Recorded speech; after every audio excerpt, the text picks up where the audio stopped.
안녕하십니까. 주식밖에 모르는 남자 주문남TV의 주문남입니다. 삼성 FM 리츠 이 청약이 시즌이 다가왔는데요. 여러분이 뭐 많이 고민을 하시는 분도 있고 고민을 하시지 않는 분들이 있을 겁니다. 청약을 해야 되는지 말아야 되는지 이 부분에 대해서 간략하게 이제 공부해보는 시간을 가지도록 하겠습니다. 오늘 날짜 2023년 3월 15일이고요. 들어가 보도록 하겠습니다.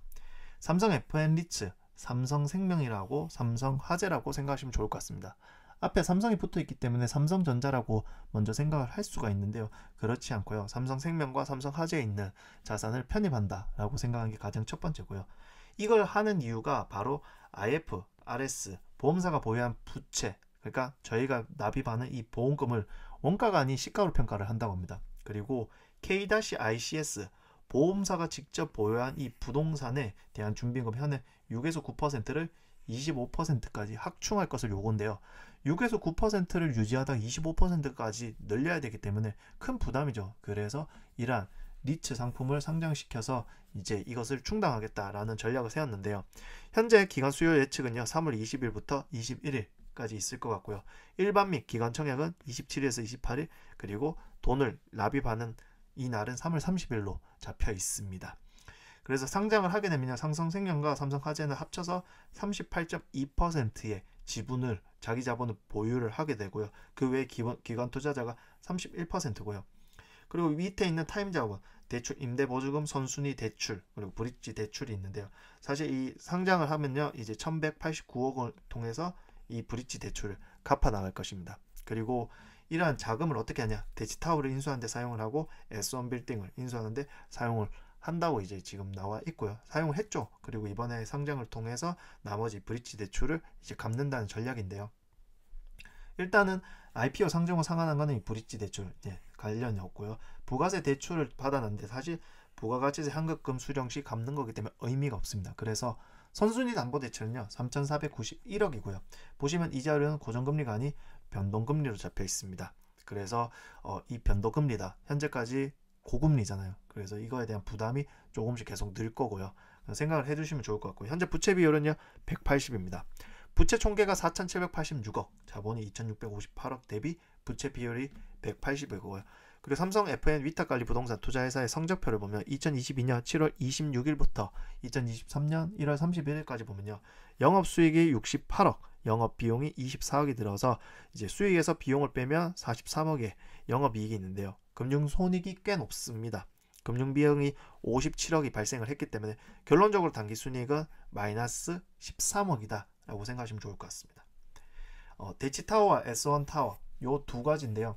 대치타워 같은 경우는 사실 LG 반도체 사옥으로 개발 후 해당 회사가 SK하이닉스와 합병되어 SK하이닉스 사옥으로 운영을 하였고 2004년 삼성생명 자산으로 매입 이후 사옥으로 사용했는데요.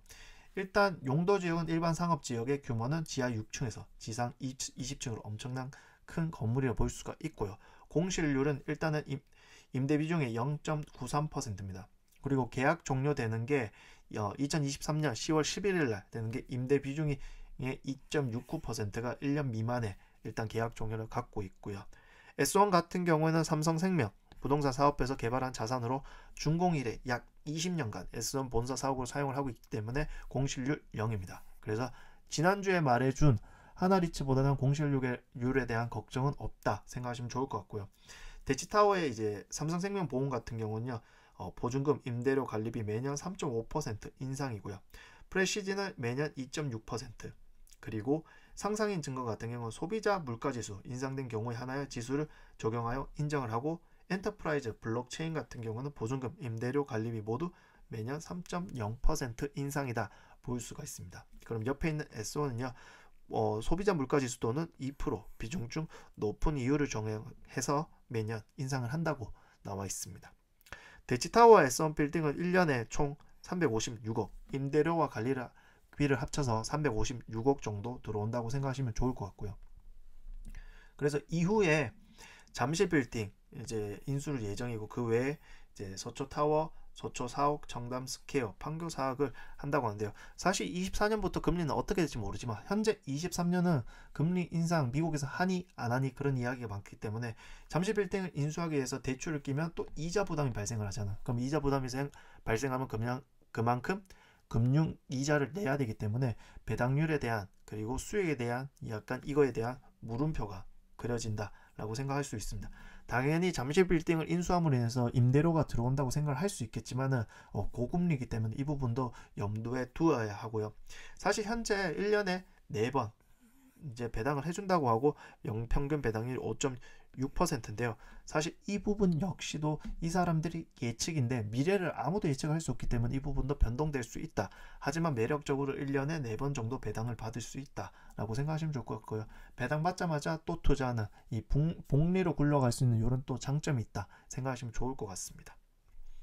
그래서 결론적으로 이번에 하나리츠는요 일반 청약 미달입니다. 근데 엄청나게 미달이죠. 청약 경제 0.53대 1이고 청약 증거금은 91억 원이 들어왔는데요. 사실 하나리츠에서 이번에 이제 총 공모 예정 금액이 1160억입니다. 그래서 거기에 대해서 많이 이제 떨어지지 않았나라고 생각을 하고요. 기준금리는 한국은 3.5, 미국은 4.75고요.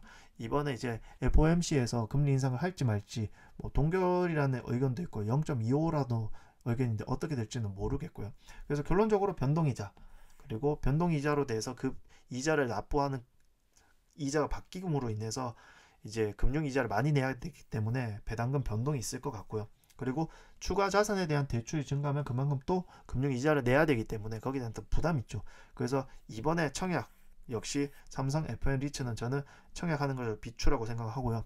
그리고 추후 관찰을 통해서 이러한 부분이 해소되고 들어가도 늦지 않다고 생각이 듭니다. 감사합니다. 다음 주도 다른 것으로 찾아뵙도록 하겠습니다. 감사합니다.